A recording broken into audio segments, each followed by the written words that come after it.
Hello everyone, আসসালামু আলাইকুম। স্বাগত জানাচ্ছি বাংলাদেশের একেবারে শেষ প্রান্তে। হ্যাঁ, আমি দাঁড়িয়ে আছি বাংলাদেশের একমাত্র কোরাল আইল্যান্ড সেন্ট মার্টিনে। আপনারা কি জানেন, নদী থেকে অনেক দূরে হওয়ায় এবং চারপাশে প্রবাল প্রাচীরের কারণে এখানে কোনো পলি বা কাদা জমতে পারে না। আর ঠিক এই কারণে সেন্ট মার্টিনের পানি কাচের মতো এত স্বচ্ছ আর নিখাদ নীল দেখায়। Just look at this view, মনে হচ্ছে কোনো রূপকথার রাজ্যে চলে এসেছি। আজকের ব্লগে আমি দেখাবো কিভাবে কক্সবাজার থেকে সরাসরি জাহাজে করে এই দ্বীপে আসবেন এবং মাত্র 2 দিনে কিভাবে পুরো সেন্ট মার্টিন আর ছেড়া দ্বীপ এক্সপ্লোর করবেন। আমাদের জার্নি শুরু হয়েছিল ঢাকা আরামবাগ থেকে। রাত 8টা থেকে 9টার মধ্যে এসি বা নন এসি চেয়ার কোচে উঠে পড়লে সকাল 5টার মধ্যে পৌঁছে যাবেন কক্সবাজার। সেখান থেকে সোজা চলে আসতে হবে নুনিয়ারছড়া BUIWTA ঘাটে। এখান থেকে সেন্ট মার্টিনের জাহাজগুলো ছাড়ে। ঘাট থেকে আপনারা MV12 আউলিয়া, কেয়ারি ক্রুজ বা কর্ণফুলী এক্সপ্রেসে টিকিট কাটতে পারেন। আসন ভেদে ভাড়া 3,500 টাকা থেকে শুরু করে 20,000 টাকা পর্যন্ত হতে পারে। তবে সেন্ট মার্টিনে যাওয়ার আগে দুটো জিনিস একদম ভুলবেন না। ভ্রমণের জন্য আপনার NID কার্ডের ফটোকপি সাথে রাখা বাধ্যতামূলক। দ্বিতীয় হলো দ্বীপের পরিবেশ রক্ষায় নো প্লাস্টিক। কোনো প্লাস্টিক বজ্র যেখানে সেখানে ফেলা যাবে না। কক্সবাজার থেকে সেন্ট মার্টিনে পৌঁছাতে জাহাজে সময় লাগবে প্রায় 3 থেকে 3.5 ঘন্টা। নীল সমুদ্রের বুক চিরে জাহাজে এগিয়ে চলা আর মাথার উপর গাংচিল উড়াউড়ি, এই ফিলিংসটা জাস্ট অমূল্য। অবশেষে আমরা সেন্ট মার্টিনে ল্যান্ড করলাম। জেটি ঘাটে নেমে একটা অটো নিয়ে আমরা সোজা চলে যাচ্ছি আমাদের বুক করা রিসোর্টে।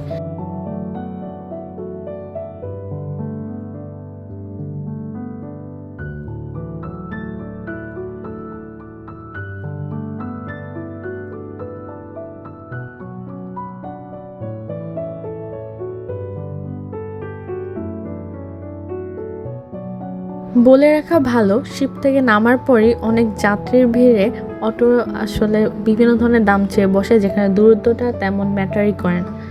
তো এই জন্য যখন শিপ থেকে নামবেন তখন অবশ্যই দামাদামি করে তারপর অটোতে উঠবেন। সুন্দর প্রকৃতি উপভোগ করতে করতে আমরা চলে যাচ্ছি আমাদের বুক করা রিসোর্টে। এটা পড়েছিল পূর্ব বিচের দিকে এবং পূর্ব বিচের দিকে একটু ক্রাউড কম থাকে, অর্থাৎ একটু প্রাইভেট বা লাক্সারিয়াস ভাইব পাওয়া যায়। আমরা পৌঁছে গিয়েছি চাঁদের বাড়ি ইকো রিসোর্টে। রিসোর্টের পরিবেশটা খুবই সুন্দর, খুব লাক্সারি একটা ভাইবস দিচ্ছে আমাদেরকে। আমার প্রথমে ঢুকে রিসোর্টের সামনের দিকে এন্ট্রান্সটা খুব পছন্দ হয়েছে।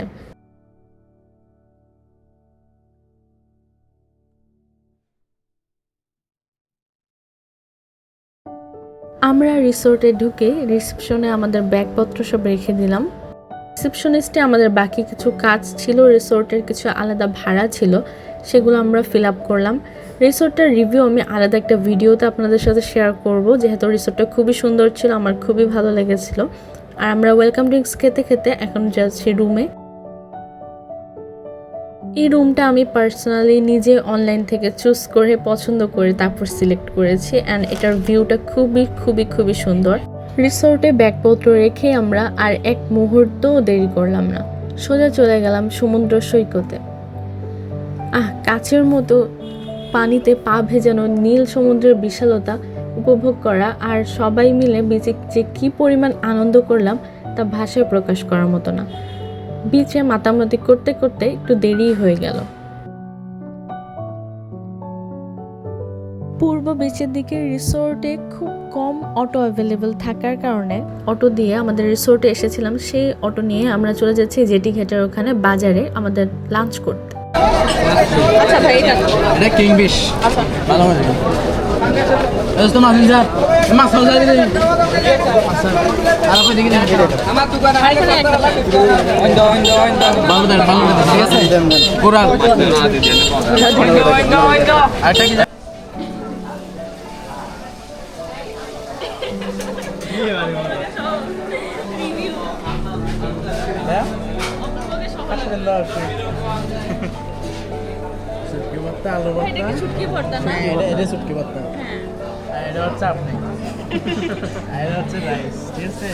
এখন ঘড়িতে বিকেল 4:30।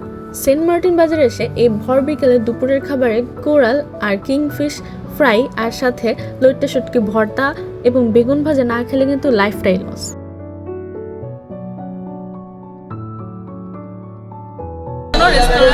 Seafood restaurant. ভর দুপুরে ভরপেট লাঞ্চের পরে এই চমৎকার আবহাওয়াতে এক কাপ ধোয়া ওঠা চা না হলে কি চলে? আমরা চলে এলাম চায়ের একটা দোকানে। এটা ওই জেটি ঘাটের সামনাসামনি একদম ছিল এবং দারুচিনি আর স্পেশাল মশলা দিয়ে বানানো এই চাটা জাস্ট অসাধারণ ছিল। ক্লান্তি নিমেষেই শেষ।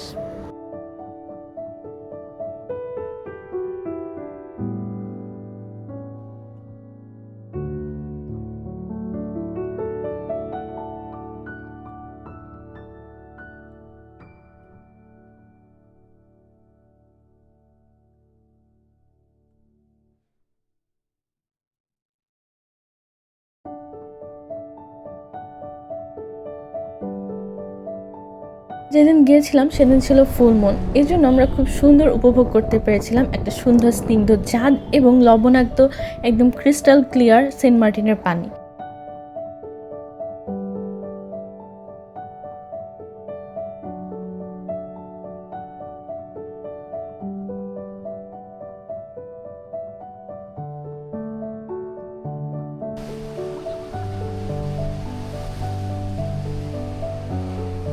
এখন বাজে রাত 9টা।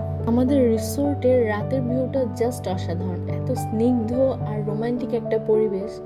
একপাশে বারবিকিউয়ের কয়লার আগুন জ্বলছে, মাথার উপর খোলা রাতের আকাশ, সমুদ্রের গর্জন আর সাথে ঠান্ডা মিষ্টি বাতাস। আমরা এই চমৎকার মুহূর্তটা দারুণ উপভোগ করছিলাম।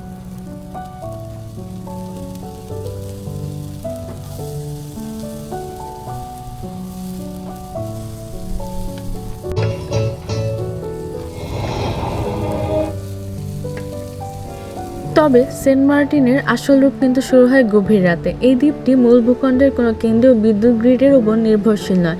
এখানে চলে জেনারেটর আর সোলার প্যানেল। গভীর রাতে যখন বাণিজ্যিক জেনারেটরগুলো বন্ধ হয়ে যায়, পুরো দ্বীপ এক অদ্ভুত শান্ত অন্ধকারে ডুবে যায়। কোনো আলোক দূষণ নেই, মাথার উপর শুধু কোটি তারার মেলা।